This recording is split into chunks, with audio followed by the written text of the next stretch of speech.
gerou uma sentença, gerou uma condenação. E Deus determina que a cidade de Jerusalém fosse destruída. Isso acontece em 70 depois de Cristo com o general Tito, ok? Versículo 8. Então disse aos servos: na verdade o banquete do casamento está preparado, mas os convidados não eram dignos. Ide pelos cruzamentos das ruas e convidai para o casamento quanto encontrardes. Esse texto no original, ide pelos cruzamentos das ruas, significa ide por todo o mundo. Então antes o convite do casamento era para um povo específico, que era o povo de Israel.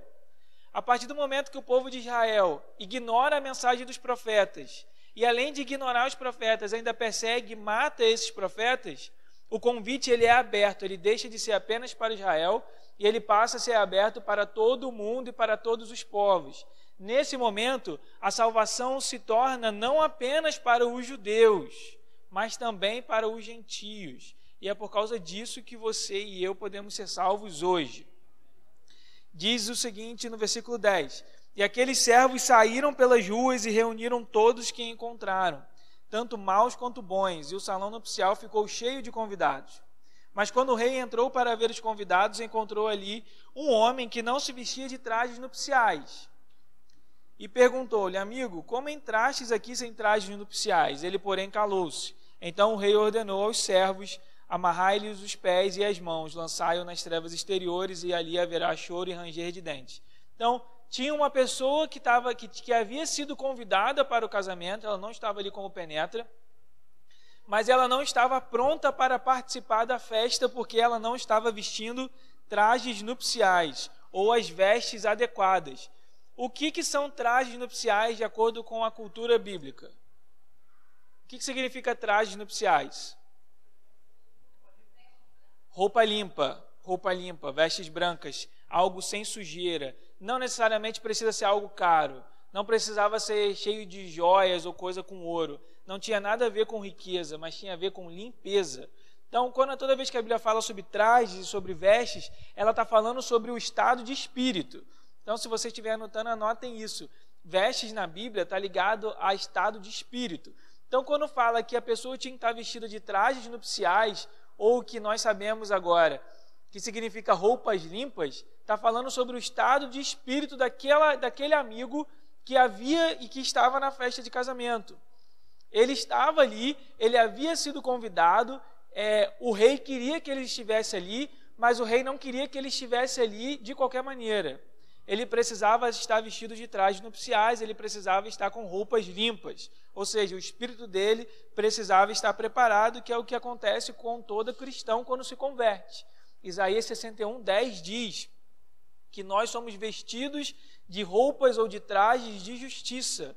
A justiça é a retirada da culpa pelo pecado. Então, quando Paulo se converteu, quando ele confessou a Jesus como Senhor e Salvador da vida dele, ele foi tirado, ele perdeu essas roupas sujas e essas roupas de pecado, e ele foi vestido de justiça. Então, Paulo, se ele conserva a sua salvação, se ele vive em um processo de santificação continuada, que é o que todo cristão deve fazer, no dia do casamento, ele vai estar vestido de trajes nupciais.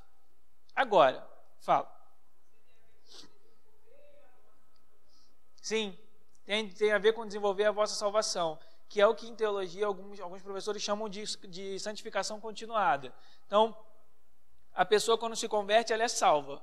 Naquele momento que alguém confessa Jesus, ela está salva. O nome dela é escrito no livro da vida, ela passa por esse processo de justificação, ou seja, o pecado, a culpa pelos pecados dela é retirada, mas isso não significa dizer que é um estado único, que daquele momento em diante ela está salva. Não, é a questão do desenvolver a salvação, é a questão do viver a santificação continuada. Todos os dias que você vive, você deve viver buscando a santificação. Porque enquanto Jesus não volta e nós não recebemos um corpo glorificado, como Paulo fala em Coríntios, nós estamos sujeitos a uma carne corrompida. Essa carne corrompida pelo pecado, ela é sujeita ao pecado. Então não existe ainda a possibilidade de nós vivermos 100% sem pecado. Eu não estou falando que não é possível que você viva uma vida santa, não estou falando isso. É possível você viver uma vida de santidade, porque o fato de Jesus ter vindo na terra como homem, ter sido sujeito às mesmas paixões, os mesmos desejos, os mesmos sentimentos e as mesmas dores que eu e você, significa dizer que nós também podemos viver uma vida de santidade. Então, assim, não dá para você usar a natureza corrompida da carne e do homem como justificativa para você viver em pecado. Você não deve viver em pecado, você deve viver em santificação continuada. Agora, se no meio do caminho você peca, não tem problema, porque nós temos graça diante de Deus. O escritor de Hebreus fala isso: aproxime-se com ousadia do trono da graça do Pai. E naquele momento você vai ser salvo. Mas é justamente isso aí, o desenvolver a salvação é você viver a santificação continuada. Ok? Eu não me lembro o que eu estava falando antes disso, mas ok. E aí disse no versículo 12 estamos falando sobre trajes, e perguntou-lhe: amigo, como entraste aqui sem trajes nupciais? Ele, porém, calou-se. Então o rei ordenou aos seus servos: amarrai-lhe os pés e as mãos, lançai-o nas trevas exteriores, e ali haverá choro e ranger de dentes. Aí nós temos o famoso versículo 14, que é um dos versículos, coitado, que é usado de uma maneira bem corrompida. Não, e aí eu falei isso na semana passada, e depois eu fiquei preocupado de vocês terem entendido errado. Quando eu falei que o texto tinha sido corrompido, eu usei até a expressão prostituído, não quer dizer que a palavra foi corrompida ou prostituída, porque a palavra de Deus é incorruptível, não dá para ser corrompida. Mas a maneira como o texto é usado e a interpretação que foi dado para esse versículo, que todo mundo usa, não é a correta. Então o versículo 14 diz, Mateus 22, 14. Depois a gente volta para essa tela, tá, Alexandre? Vamos lá. Isso. Mateus 22, 14 diz: porque muitos são chamados, mas poucos são os escolhidos. E aí, esse texto ele é utilizado para falar sobre capacitação de serviço. Muitas das vezes, quando esse texto é utilizado, ele é usado para falar de capacitação de serviço, da sua capacidade de servir o corpo. Muitos são chamados, mas poucos são os escolhidos. E geralmente se usa isso com o coração rancoroso em relação àquelas pessoas que foram chamadas para trabalhar e não quiseram atender o chamado do trabalho. Então não tem problema não, muitos são chamados, mas poucos os escolhidos. Então assim, por mais que esse texto possa até ser usado, sei lá, se você quiser nessa parte de capacitação, não está falando sobre capacitação para serviço, está falando sobre condição de salvação. Lembra, essa parábola é a parábola do casamento. O casamento é o momento das bodas de Jesus com a sua noiva. É o momento do arrebatamento. É o momento onde a sua salvação vai estar selada. Onde você vai estar salvo de definitivo. A partir do momento que você casa com o noivo, não existe mais possibilidade, porque a Bíblia fala que você e Jesus vão ser um. Então, nesse contexto é que você precisa ler o versículo 14. É por isso que quando você estuda a Bíblia, você precisa saber o contexto que aquilo ali está sendo dito. Você precisa entender que o livro, a Bíblia, ele é um livro de cultura oriental. O livro foi escrito em um contexto de Oriente Médio. Nesse momento é um texto de dominação romana. Não tem como você ler a Bíblia com cabeça de ocidental brasileiro, influenciado por cultura americana. Não faz sentido, porque você vai interpretar o texto completamente errado. Você precisa saber, uma vez eu comentava com o Paulo sobre isso, você precisa saber que o livro, a Bíblia, ela é centrada em uma cultura que é a cultura oriental, ela é centrada em um povo que é o povo de Israel, e ela é centrada em torno de uma cidade que é Jerusalém. Todas as outras cidades são cidades satélites. Mas o cerne geográfico de toda a história bíblica é o território de Israel e é Jerusalém. Se você não tem essa ideia, se você não lê a Bíblia, e foi uma das primeiras coisas que eu peguei quando eu comecei a estudar a Bíblia de verdade, assim, com profundidade. Se você esquece isso, você esquece até que Jesus era judeu. Não era, né? Ele é. Que Jesus é judeu. Você precisa saber que Jesus é um judeu. Segundo a tradição do Evangelho, ele era um rabino ainda por cima. Jesus não era um pastor evangélico. Ele não é um pastor evangélico. Ele é um rabino, ele é um judeu. As bases e as raízes da nossa fé em Cristo são judaicas, são orientais. Então você precisa ler isso com esse entendimento. Então quando você lê o versículo 14, porque muitos são chamados, mas poucos os escolhidos, você precisa ler o contexto da parábola. Porque senão você usa esse texto para falar sobre capacitação de serviço. Mas esse texto está falando sobre condição de salvação. A ideia de você ter sido convidado para o casamento e você estar lá vestindo os trajes corretos, significa dizer se você está apto ou não para ser salvo. Então, todos nós aqui, por exemplo, fomos convidados para o casamento. Significa dizer que a salvação e o convite da salvação foi estendido para todos nós. Todos nós fomos convidados para a salvação. O simples convite significa dizer que nós vamos ser salvos? Não. Porque nós devemos estar trajando as roupas adequadas para o casamento, que são trajes nupciais, que são vestes limpas. Ou seja, nós precisamos estar com o espírito limpo e reto. O que a Bíblia diz? Que Jesus vem para buscar uma noiva. Não é isso que a Bíblia fala? Mas a Bíblia não fala que ele vem para buscar uma noiva de qualquer maneira. O que a Bíblia fala sobre a condição da noiva? Sem rugas e sem máculas. Ou seja, uma noiva limpa, sem iniquidade, sem pecado. Essa condição de santidade é uma condição para a salvação. Então, quando você lê esse texto de novo, porque muitos são chamados, mas poucos escolhidos, saibam que isso está ligado à condição de salvação. Ok? Então, volta lá o texto para isso. A noiva do Cordeiro está se preparando. Isso é uma pergunta. E aí nós precisamos considerar. Se nós considerarmos que o arrebatamento ele é iminente, antes de mais nada, nós consideramos o arrebatamento iminente? Consideramos ou não? Isso é uma resposta meio que retórica, meio automática, nós consideramos. O considerar é você pensar, é você ter isso em mente. Isso tem que estar na parte de trás da sua cabeça. Em inglês existe essa expressão, né? Back in the mind. É uma coisa que você precisa estar sempre pensando. É uma coisa que deve estar integrada em quem você é, nos seus pensamentos. A gente vai falar sobre um texto que é sobre cingir os lombos, que é preparar a mente.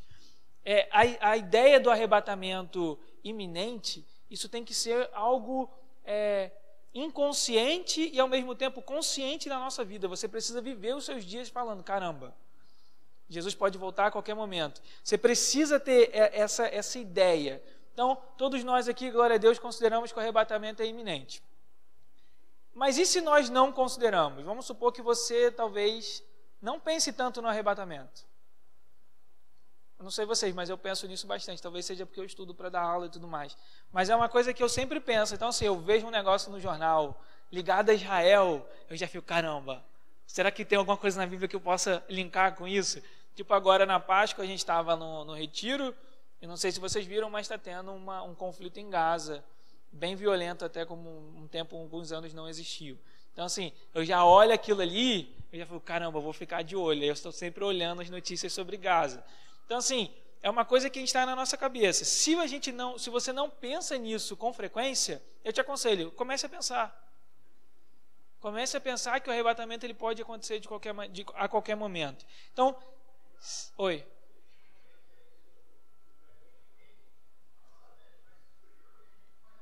A nossa veste vai sujando porque você não está com aquela coisa, a qualquer momento pode vir.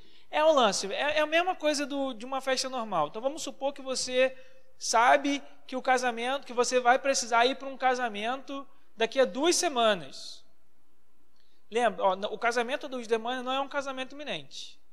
O casamento só é daqui a 2 semanas. Você precisa começar a se preparar agora? Talvez as mulheres sim, mas a maioria dos homens só precisam de 15 minutos para... É verdade. A maioria dos homens só precisa de 15 minutos para se arrumar.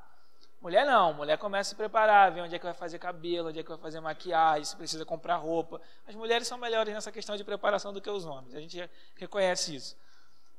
Mas se a gente sabe que são 2 semanas, a gente não começa a se preparar antes. Agora, se a gente fala assim, poxa, a qualquer momento pode acontecer, é igual quando a mulher está grávida e vai ter parto normal. Qualquer momento a criança pode nascer. A bolsa do neném para ir para o hospital não fica pronto? A cadeirinha já não está no carro? Não tem isso? Eu nunca tive filho, mas eu vejo em filme, né? Não fica tudo pronto? Americana, né? É o quê? É lei da cadeirinha? Não, é lei. Então... Não tem essa coisa, às vezes aqueles filmes os pais deixam até as mudas de roupa em cima, assim, né? Se for de noite, aquela coisa toda.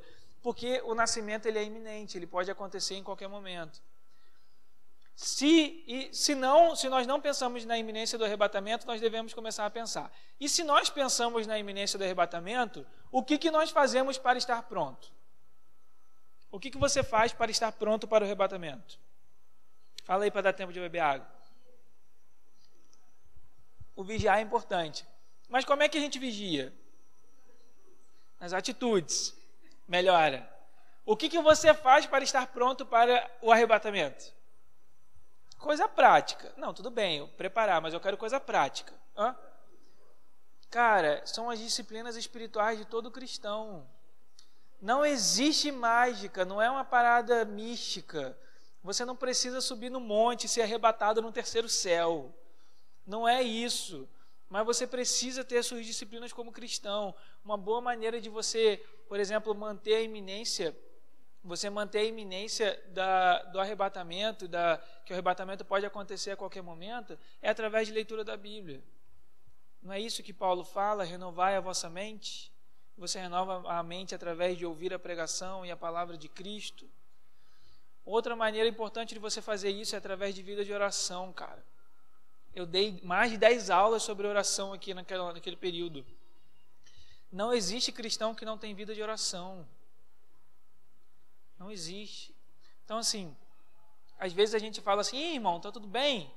Tá na bênção, está em paz? Talvez o ideal seja perguntar, irmão, como é que está a sua vida de oração? Sua vida de oração está boa, está saudável? E aí ninguém está falando que você precisa orar 2 horas por dia, 6 horas por dia. Mas você precisa ter uma vida de oração regular. Você precisa orar todo dia. Uma outra disciplina. As disciplinas espirituais, elas são divididas entre disciplinas individuais e disciplinas coletivas. Eu não sei todas as coletivas de cabeça. Mas algumas coletivas é, por exemplo, você congregar. Você está em uma comunidade. Você está em uma igreja. É na congregação e é na comunidade, é no andar junto que o seu caráter vai ser tratado. Se a Celine não quer andar junto, não tem como ninguém tratar do caráter dela. Se eu não quero andar junto com vocês, não tem como vocês tratarem o meu caráter. Então, além das disciplinas individuais, ela tem as disciplinas coletivas, o congregar, o participar de um culto, estar envolvido com as coisas da igreja, o participar de jejuns coletivos, como nós estamos fazendo. Isso tudo são disciplinas espirituais. Então, a maneira de você se preparar e de nós estarmos preparados para a volta de Cristo e quando o noivo chegar, nós estarmos com as vestes prontas, é através de jejum, é através de oração, é através de leitura de Bíblia, é através de congregar. Vai rapidinho para Apocalipse 19.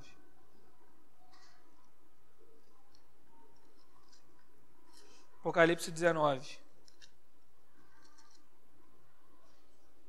Apocalipse. Apocalipse não significa fim do mundo, como muitas pessoas acham. Apocalipse significa revelação. É o Apocalipse. Não, irmão, Apocalipse não é o fim do mundo. Apocalipse significa revelação. Em inglês é Revelation, né? Apocalipse 19. Deixa eu achar. Apocalipse 19, versículo 8, está falando da igreja. E foi-lhe permitido vestir-se de linho fino, resplandecente e puro, pois o linho fino são as obras justas dos santos. Então é a maneira como você vai se apresentar e como vai estar a sua roupa, como vai estar o seu espírito, como vai estar a sua alma. Nesse retiro que nós fomos, nós falamos bastante sobre alma, sobre você estar com a sua alma limpa, sem pereba, como a gente brinca, sem nenhum tipo de problema, sem nenhum tipo de mágoa, sem nenhum tipo de ressentimento. E nesse dia do casamento você precisa estar completamente pronto, ok? Molhou aí? Né? Abre rapidinho então para Filipenses 3:20. Eu lembro que eu só queria falar de novo nessa Mateus 22 porque é um texto muito importante. Então vai para Filipenses agora, 3:20. Eu vou passar, nós já falamos sobre Filipenses 3:20. Não, volta para mim rapidinho lá no slide. Esses aí são os textos que a gente vai ver. O arrebatamento será iminente e virá a qualquer momento. Filipenses 3:20, 1 Tessalonicenses 4:15 e 18. Eu já expliquei 1 Tessalonicenses no início desse estudo a exaustão. E depois eu vou começar por 1 Timóteo. Então vamos rapidinho, abre Filipenses 3:20. Carta de Paulo à igreja em Filipe. 3:20. Filipenses 3:20 é uma boa coisa na hora que você pensa e na hora que você define a maneira que você pensa a sua vida. Filipenses 3:20. Mas a nossa pátria está no céu, de onde também aguardamos um Salvador, o Senhor Jesus Cristo. Você precisa ter em mente que a sua nação, por mais que sejamos todos brasileiros, você não vai ficar aqui para sempre. Isso aqui é só passagem. Porque a sua pátria, na verdade, é o céu. E Paulo fala isso para Filipe, para a cidade de Filipe, que era uma cidade romana, era uma província romana. Naquela época, você ser cidadão romano era você ter o maior status que você poderia ter. Cidadão romano tinha uma série de benefícios e de direitos que os outros povos não tinham. Então, o que o Paulo vira e fala assim, olha, não considere essa questão da sua cidadania romana uma coisa importante assim, porque a sua cidadania não é terrena, mas ela é celestial, mas a nossa pátria está no céu. Aí ele termina, de onde também aguardamos um Salvador, o Senhor Jesus Cristo. Nesse momento, Jesus já havia sido revelado. Jesus já havia morrido, já havia ressuscitado e já havia ido para junto do Pai. E o que Paulo fala é o seguinte, a sua pátria não é aqui, a sua pátria é no céu, e é de lá que a gente espera o nosso Salvador, é de lá que Jesus vai voltar. Mas a expressão que mais importa para a gente nesse momento é a expressão aguardamos. Estamos ou não estamos aguardando a volta de Jesus? Se você vive a sua vida sem considerar a iminência do arrebatamento, você não aguarda a volta de Jesus. Agora, se você vive pensando que o arrebatamento ele pode acontecer e considerando que o arrebatamento ele pode acontecer, aí sim você aguarda a volta de Jesus. Porque do contrário, você passa a sua vida sem nem considerar por isso. Você considera que seu filho está recém-nascido, você considera da casa que você ainda quer construir, você considera ainda da conquista profissional que você quer atingir, você não aguarda a volta de Jesus. Vai para 1 Tessalonicenses 4. 1 Tessalonicenses 4, versículo 15 e 18.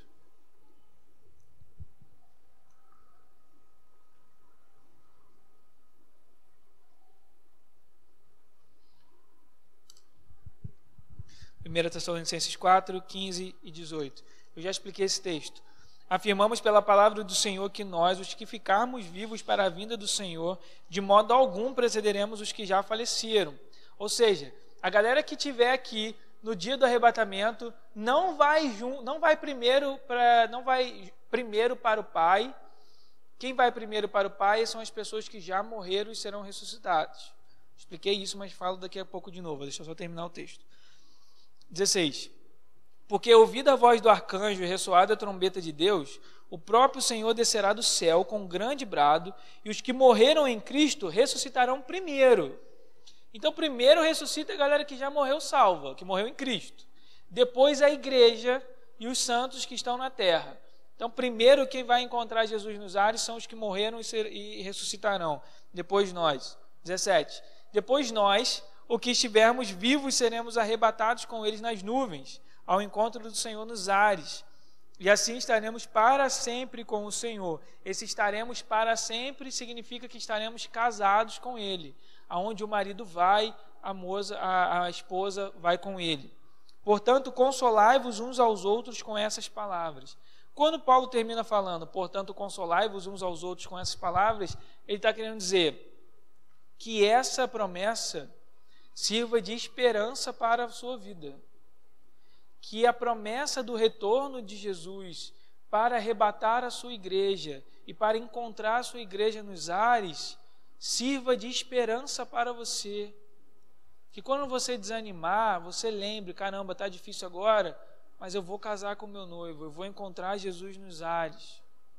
E aqui eu lembro que quando eu expliquei esse texto logo no início desse estudo, eu falei, historicamente a igreja, e eu li isso do Mike Beagle, que é o diretor do International House of Prayer nos Estados Unidos, ele fala que historicamente a igreja nunca achou que o arrebatamento fosse iminente.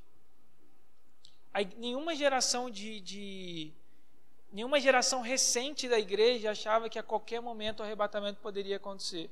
Essa ideia e essa convicção de que o arrebatamento ele pode acontecer a qualquer momento, isso é algo relativamente novo, coisa de 90 anos para trás, para cá. Então, assim, há 100 anos atrás, a igreja não achava que Jesus poderia voltar a qualquer momento. Eles não viviam essa expectativa. Essa expectativa tem sido gerada pelo Espírito Santo, eu realmente acredito nisso, nessas últimas gerações, nesses últimos anos. Porque você fala assim, 90 anos, talvez você ache muito, mas não é. No tempo da igreja, que são 2018 anos, 90 anos é muito pouco tempo. Então, apenas recentemente a igreja começou a viver essa expectativa da volta de Jesus. Ok? Dúvidas sobre esse texto de Tessalonicenses? Eu expliquei pra caramba já isso, né? Mas Tessalonicenses é a base bíblica para arrebatamento. Então anotem do lado da sua Bíblia, arrebatamento. Se alguém perguntar, mas vocês acreditam que do nada vocês vão sumir da terra? Porque parece uma história de ficção científica, né? A gente acreditar que do nada uma galera da terra vai sumir. Mas lembrem-se, nós não vamos sumir para sempre. Na verdade, eu acho que vai ser muito rápido. A gente some e a gente volta. É ato contínuo, na minha opinião. Vai ser um flash. Talvez esse negócio no piscar de olhos seja isso, a gente ir e voltar. Sei, cara, não sei como é que vai ser isso. Assim, a minha ideia de arrebatamento, como eu falo para vocês, ela é ato contínuo. A partir do momento que nós, na minha opinião, o arrebatamento vai ser no final, a igreja é arrebatada, nós encontramos Jesus nos ares, recebemos um corpo glorificado, recebemos uma natureza agora, não perdemos aquela natureza corrompida, e automaticamente, quando Jesus volta, logo depois em Apocalipse 19, a igreja volta com ele. E aí a gente volta para governar e para chutar o anticristo daqui. Então, assim, vai ser tudo junto e ato contínuo, ok? Vai ser maneiríssimo, cara. 1 Timóteo 6,14. Eu lembro, eu expliquei, vocês estavam aqui quando eu expliquei a questão da batalha? Vocês estavam aqui quando eu expliquei a batalha?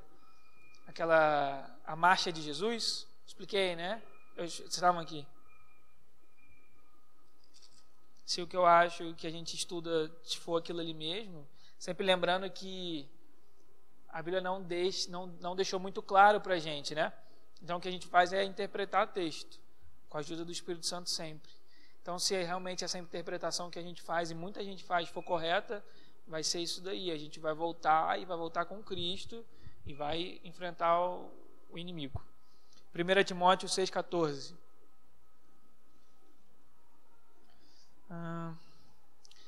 Vamos ler do 13.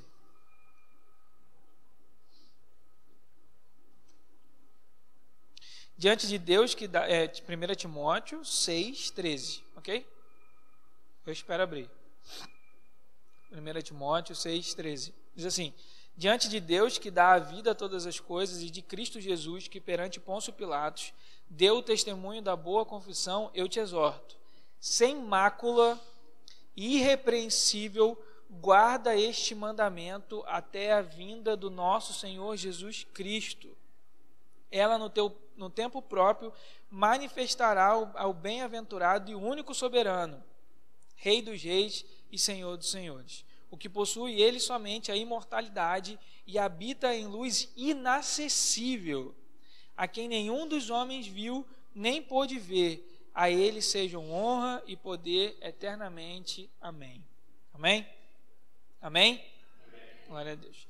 Versículo 14. Sem mácula e irrepreensível, está ligado mais uma vez à condição do seu espírito, a maneira como o seu espírito vai ser encontrado quando Jesus vier. Mas olha o que ele fala: sem mácula e irrepreensível, guardando este mandamento até a vinda do Senhor Jesus Cristo. Não fecha 1 Timóteo, mas vai para João 14.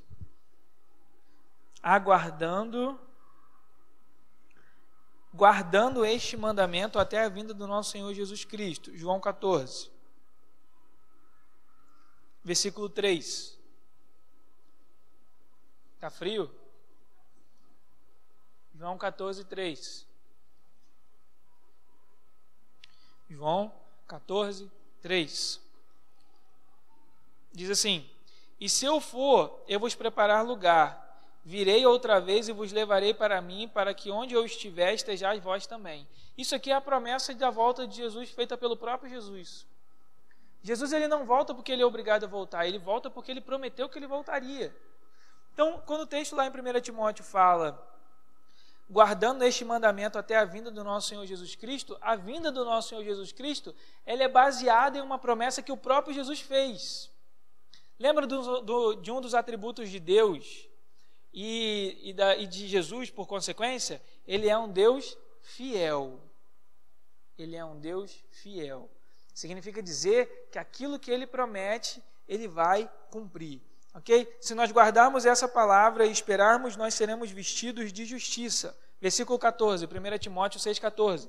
E sem mácula e irrepreensível, guarda este mandamento. Você só consegue viver sem mácula, você só consegue ter a sua roupa irrepreensível se você guardar esse mandamento. Ou seja, se você aguardar pela vinda de Jesus, se você tiver na sua cabeça que a volta de Jesus pode acontecer a qualquer momento. Vai para Tito agora, por favor. Tito, logo depois de Timóteo. Timóteo, Tito, Filemon. Tito 2. Tito 2.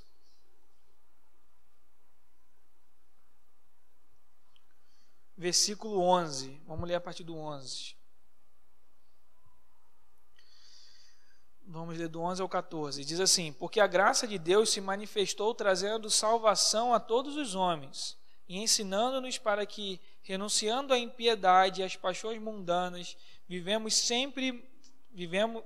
neste mundo de maneira sóbria, justa e piedosa, aguardando a bendita esperança e o aparecimento da glória do nosso grande Deus e Salvador Cristo Jesus, que se entregou a si mesmo por nós, para nos remir de toda maldade e purificar para si um povo todo seu, consagrado às boas obras. Graças à obra da cruz, os nossos pecados foram perdoados e a nossa culpa foi retirada. Graças à obra da cruz, Deus conseguiu separar para si um povo. E um povo não apenas de uma língua e não apenas de uma raça com uma cultura, mas um povo com várias línguas, com várias culturas, de várias nacionalidades. Por causa da obra da cruz e por causa da redenção que aconteceu na obra da cruz, nós podemos ser feito povo de Deus, que é o que diz o versículo 14, e purificar para si um povo todo seu, consagrado às boas obras. Se nós somos povo de Deus, nós esperamos pelo retorno do nosso rei, que é soberano para governar. Para pensar nisso. Nós somos um povo, nós fazemos parte de um reino, mas o nosso rei não está governando ainda fisicamente. Ele deixou para governar, enquanto ele não está aqui, a sua igreja e os cristãos, os justos, os santos. Um dos termos, né, de tradução mais legais para cristão é embaixador. E Paulo fala isso. Nós somos embaixadores de Cristo. O que é embaixador? O que é você ser um embaixador? É você representar um governo. Quando o embaixador fala, ele fala pelo país. Quando o embaixador brasileiro na ONU fala, ele fala na ONU representando todo um país, representando todo um governo. Quando o cristão se posiciona e a igreja se posiciona e fala e decreta e ora e não aceita e liga e desliga, concorda ou não concorda com as coisas no mundo espiritual, a igreja está falando como um embaixador. A igreja está representando o reino de Deus, a igreja está representando o próprio Senhor Jesus, que é o Rei soberano, mas que nesse momento ele não está presente fisicamente. Então, quando Adão e Eva eles estavam no Éden, e a Bíblia fala que eles eram vestidos da glória e eles eram confundidos com o próprio Senhor pela criação, eles funcionavam como embaixadores de Deus na terra. Eles representavam o Deus soberano, o Criador de todas as coisas na terra. Enquanto Deus não estava, porque a Bíblia fala que Deus vinha na viração do dia, na tarde, quando os animais e toda a criação olhavam para Adão e Eva, eles viam Deus. Porque não existe uma diferença tão grande assim entre o embaixador e o rei. Porque o embaixador, ele representa Deus. Não é isso que acontece quando você ora em nome de Jesus? Quando você fala em nome de Jesus, e você ora, e você determina, e você expulsa um demônio em nome de Jesus, não é a Michele falando em nome de Jesus. Essa expressão significa isso. Quando eu oro em nome de Jesus, é como se fosse o próprio Jesus ali, em pé, fisicamente falando. Então, quando a Michele ora e expulsa um demônio em nome de Jesus, o demônio ouve aquilo e não considera que é a Michele. Porque se considerasse que era a Michele, ele não saía. Porque a autoridade não está na Michele, a autoridade está no nome de Jesus. Mas quando ele ouve que ele foi expulso através do nome de Jesus, ele considera que é o próprio Jesus falando. É a mesma coisa com o embaixador. Quando Adão e Eva eles andavam, a criação não considerava eles, aqueles ali são as criaturas preferidas de Deus. Não era isso. A criação, olha, Deus está andando. Aonde eles iam, Deus está andando. A mesma coisa é a igreja. A igreja representa o próprio Senhor Jesus, que é o Rei soberano desse reino e que ainda não está aqui. É da mesma maneira quando você anda. Isso é uma outra coisa que a gente não tem a consciência. Mas quando você anda, quando Paulo anda, o Paulo não está simplesmente andando. O Paulo está carregando a presença. A presença, que a gente chama de a presença, se presença é com P maiúsculo, é o próprio Espírito Santo. Então, quando você entra num lugar, você nunca entra sozinho. E eu não estou falando do anjo que anda com você. Não estou falando do seu anjo. Estou falando do próprio Deus Espírito Santo que anda dentro de você. E aonde você anda, se a Rose entra numa loja, o Deus Espírito Santo entra com ela. Você carrega a presença de Deus. No Antigo Testamento não tinha essa figura dos levitas que carregavam a arca. Eles carregavam a presença, porque a arca da aliança era como se fosse a presença física de Deus no tabernáculo e depois no templo. Quando você entra no lugar, você carrega essa divindade. Você carrega o Deus Espírito Santo. Quando você carrega o Deus Espírito Santo, você representa Deus. É como se você fosse, não é nem como se você fosse. Você é o embaixador de Cristo. A igreja é esse embaixador de Cristo. Então, que se entregou, Tito 2,14, que se entregou a si mesmo por nós para nos remir de toda maldade e purificar para si todo o seu povo consagrado às boas obras. Se somos povo de Deus, se fomos consagrados a toda boa obra, aguardamos ansiosamente a vinda do nosso rei, que é soberano governador desse reino. Nenhum embaixador deseja governar sozinho, porque ele sabe que a autoridade não é dele. A autoridade que ele representa, que ele carrega, não é dele, mas vem do rei. Então, sabendo disso, nós aguardamos a volta do rei. E o rei vem no momento do arrebatamento. Ok? Hebreus. Alguém quer falar alguma coisa disso? Hebreus 9. Vocês estão muito quietos, gente. Quando era quarta-feira, vocês falavam mais, sabia? Hebreus 9. É que vocês estão acostumados a não falar no domingo. Mas pode falar. É domingo 6 horas. Religiosidade. Vamos quebrar isso. Hebreus 9. Versículo 28. Oi?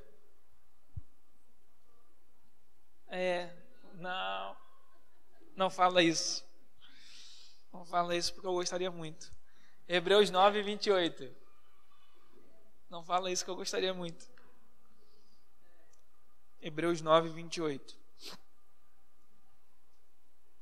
Vamos ler do 27.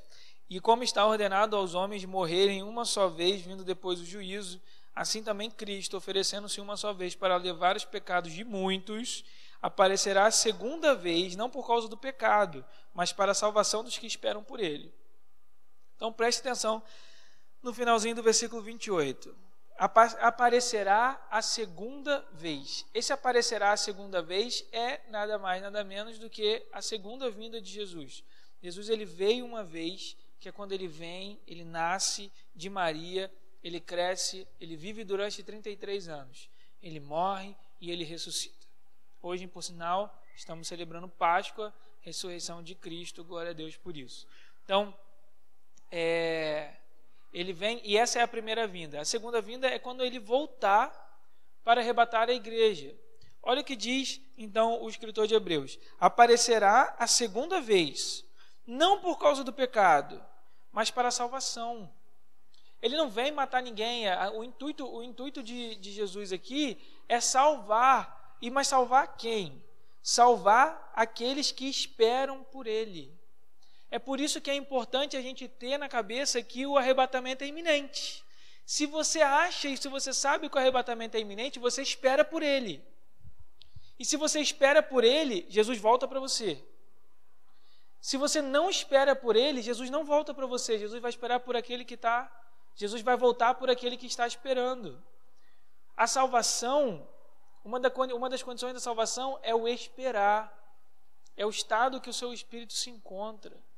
Além dele estar limpo, além de você ter que ter um espírito limpo, sem pecado, sem mácula, sem ruga, como a igreja, você precisa estar vestido de santidade e de justiça, mas você também precisa estar esperando. Jesus não quer te pegar de surpresa. Essa é a questão. Ele não quer te pegar de surpresa. Ele não quer chegar, pegadinha, cheguei, 90% fica, só 10% vai. Não é isso que acontece. Ele quer que a igreja esteja esperando e que você esteja esperando, porque Ele volta para salvar aqueles que esperam. Vai, Márcio. Sim, Ele já lidou com o pecado na primeira vinda, que é o que Ele fala. Oferecendo-se uma só vez para levar os pecados de muitos. Aparecerá a segunda vez, não por causa do pecado, porque o pecado, como a Márcia lembrou, o pecado foi lidado na primeira vinda. Não foi isso? Ele morre para perdão de multidão de pecados. Ele morre para fazer reconciliação entre homem e Deus, que haviam brigado, esse é o termo de reconciliação, que haviam sido separados por causa do pecado. Então, esse caminho que havia sido interrompido entre homem e Deus por causa do pecado, Ele reconstrói. Eu sou o novo e vivo caminho. Ele reconstrói esse caminho. Então, o pecado e todas as consequências do pecado já foram lidadas. O caminho da salvação foi posto, a estrada foi assentada. Agora Ele não vem para lidar com o pecado, Ele vem para trazer a recompensa. A recompensa daqueles que esperam por Deus é salvação. Essa é a recompensa. Essa é a herança. E aí você precisa saber o seguinte: tem a recompensa e tem a sentença. A recompensa é a salvação. A sentença é a condenação. A sentença é para aquelas pessoas que não aguardaram pela volta dele e que não quiseram se dobrar diante dele. Isso é condenação. Mas a recompensa é herança. Porque a herança é para os filhos. E se você se converte, se você aceita e se você confessa Jesus como seu Senhor e seu Salvador, você deixa de ser uma criação, você deixa de ser um servo para se tornar filho. E filho tem direito à herança. E a maior herança de todas é a salvação. É por isso que o escritor fala, aparecerá a segunda vez, não por causa do pecado, mas para a salvação dos que esperam por Ele. Se você espera por Jesus, você vai receber uma recompensa e uma herança que é a salvação. Amém? Glória a Deus por isso. Seguindo, Tiago 5, depois de Hebreus. Tiago 5.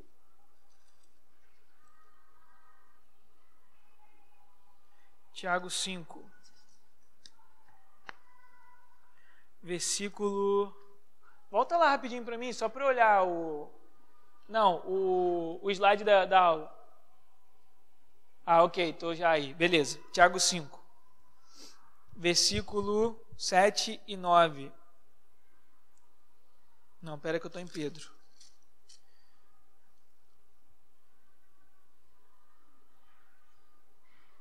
Isso, Tiago 5, 7 e 9, diz o seguinte: portanto, irmãos, sede pacientes até a vinda do Senhor. O lavrador espera o precioso fruto da terra, aguardando com paciência até que receba as primeiras e as últimas chuvas. Sede vós também pacientes, fortalecei o coração, porque a vinda do Senhor está próxima. Irmãos, não vos queixeis uns dos outros, para que não sejais julgados. O juiz está às portas. Ou seja, a chegada do juiz é iminente. Mas vai para o versículo 7. Portanto, irmãos, sede pacientes até a vinda do Senhor. É necessário paciência. É necessário paciência. Porque da mesma maneira que a gente sabe que o arrebatamento ele é iminente, a gente não sabe quando que ele vem. E aí é aquela questão que de vez em quando eu falo. O povo mais desequilibrado que existe hoje em dia é crente. Por natureza nós somos desequilibrados, irmão. Isso é um problema de alma que a gente tem que resolver. Porque assim, ou é 8 ou é 80. Ou a gente está muito bem ou a gente está muito mal. Mas a paciência está ligada à constância. A gente precisa ter paciência para esperar por Jesus, porque Ele está às portas, mas a gente não sabe quando que Ele vem. Mas olha a analogia que Tiago usa. O lavrador espera o precioso fruto da terra. Da mesma maneira que o fruto da terra, ele é certo, a terra vai produzir o seu fruto se a terra for plantada, se houver plantio. Da mesma maneira que o fruto da terra é certo, a vinda de Jesus é certa também. Só que entre o momento que a semente é colocada e o momento do fruto de ser produzido, existem algumas coisas que é o que ele continua falando. Aguardando com paciência até que receba as primeiras e as últimas chuvas. É interessante essa analogia, porque chuva na Bíblia significa, tem um sentido de derramar do Espírito. Então, da mesma maneira que o fruto da terra ele é produzido entre as primeiras e as últimas chuvas, a volta de Jesus ela acontece entre o primeiro derramar do Espírito e o último derramar do Espírito. Chuva temporã e serode. Da mesma maneira que Jesus vem e a partir do momento que Jesus veio a primeira vez e a partir do momento que Jesus retorna, nós temos o primeiro derramar, que acontece em Atos 2, e nós temos o último derramar, que é aquilo que a gente espera, que é o último grande avivamento antes de Jesus voltar. Nesse momento onde nós estamos vivendo, entre o primeiro derramar e o último derramar, esse é o tempo onde nós vivemos, é o momento onde a igreja é preparada, onde a igreja se prepara para encontrar um noivo com vestes limpas. A galera que estuda as histórias da igreja e a história do avivamento, elas sempre estudam os avivamentos como se fossem ondas, sabia disso? Quando você para estudar as histórias dos avivamentos, os avivamentos são estudados por ondas. Então tem a primeira onda de avivamento, a segunda onda de avivamento. Nós esperamos a última grande onda de avivamento, que é a maior colheita de todos, antes da volta de Jesus. Onda, água e chuva fala sobre derramar do Espírito Santo. Da mesma maneira que o fruto é produzido entre a primeira e as últimas chuvas, Jesus volta entre o primeiro derramar e o último derramar do Espírito. Ok? 8. Sede vós também pacientes, fortalecei o coração, porque a vinda do Senhor está próxima. Irmãos, não vos queixeis uns dos outros, para que não sejais julgados. O juiz está às portas. Ok? Eu não tenho mais muito tempo, só me falta 5 minutos. E eu não sei... vamos para 1 Pedro. Eu falo 1 Pedro em 5 minutos. 1 Pedro 1, versículo 13. É o que a gente estava falando sobre mente, sobre entendimento. Olha que interessante. Portanto, com o entendimento pronto para entrar em ação. Tende autocontrole, olha que beleza, autocontrole. Para crente que é desequilibrado, isso é um problema. Tende autocontrole e esperai inteiramente na graça que vos é oferecida na revelação de Jesus Cristo. 1 Pedro 1, 13. Show? Olha o que diz, portanto, com o entendimento pronto. Qual é a outra versão de entendimento pronto que vocês têm? O que significa essa figura do cingir os lombos? É uma expressão conhecida também na Bíblia. Cingir os lombos. Mas o que significa cingir lombo? Já tiveram curiosidade de pesquisar isso? Vou tomar isso como um não.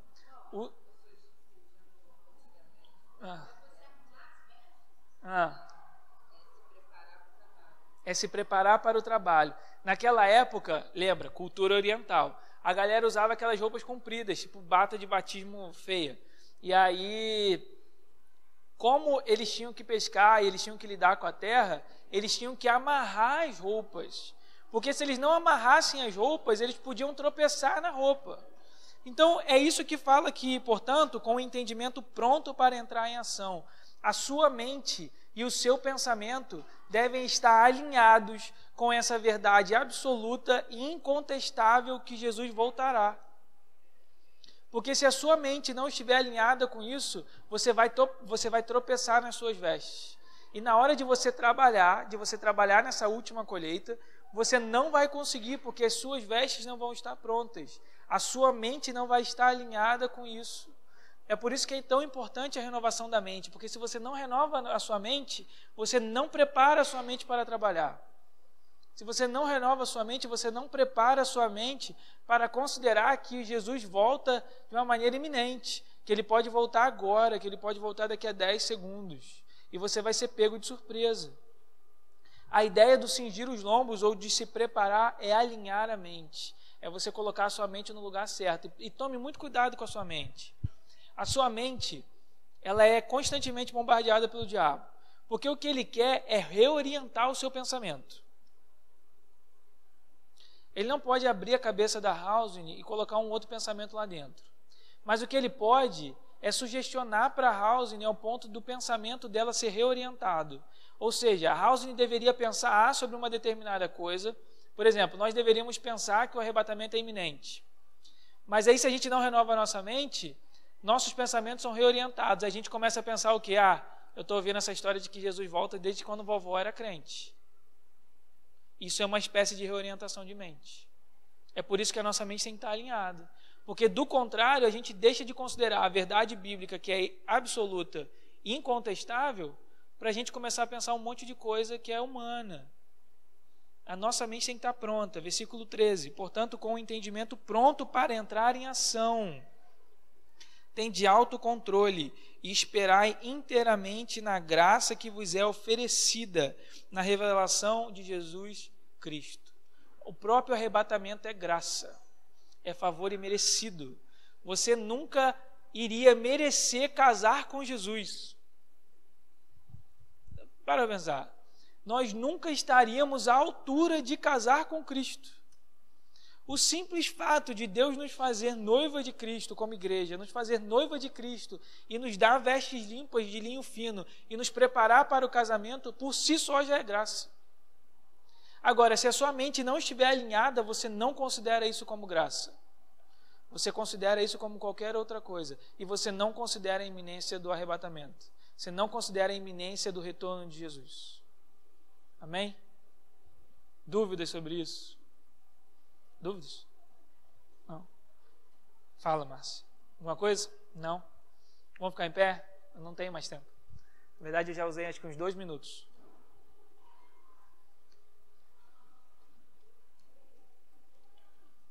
Corredor barulhento esse, hein? Nossa, mãe.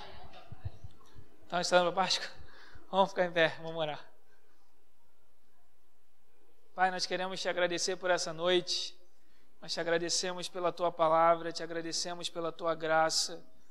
Pai, nós reconhecemos que nós não merecíamos esse favor, nós não merecíamos a salvação. Nós te agradecemos e reconhecemos o Teu sacrifício na cruz, a obra na cruz.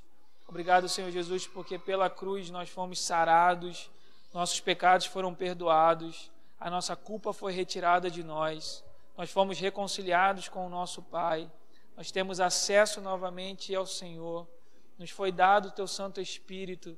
Nessa noite de Páscoa, nós reconhecemos o Teu sacrifício. Nós te agradecemos pelo Teu infinito, constante e incompreensível amor. Pai, nessa noite eu venho te pedir que o Senhor possa gerar dentro de nós como corpo essa urgência sobre a Sua volta.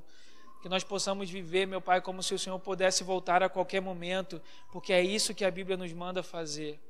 Que durante esse período e essa estação que nós estamos vivendo, não apenas a gente aqui no ministério, mas toda a Igreja de Cristo na terra, nós possamos, meu Pai, gerar e tomar conta e prestar atenção para a sua iminência da sua volta. Meu Pai, nós entregamos esse culto que vai acontecer daqui a pouco ao Senhor. Meu Pai, nós alinhamos a nossa mente com Cristo. Nós declaramos que iremos prestar o culto racional, que é o culto intencional ao Senhor. Entregamos desde já a palavra que vai ser ministrada, que o Evangelho tenha total e pleno alcance nessa noite. Oramos, Senhor Jesus, pelo momento de louvor. Pedimos que o Senhor possa ungir os músicos. Que o Senhor possa capacitar os músicos, as pessoas que irão cantar, que haja liberação do Teu Espírito profético nessa noite. Oramos, Senhor Jesus, para que seja uma noite de libertação, para que seja uma noite de cura no corpo físico, para que seja uma noite, Senhor Jesus, de cura na alma.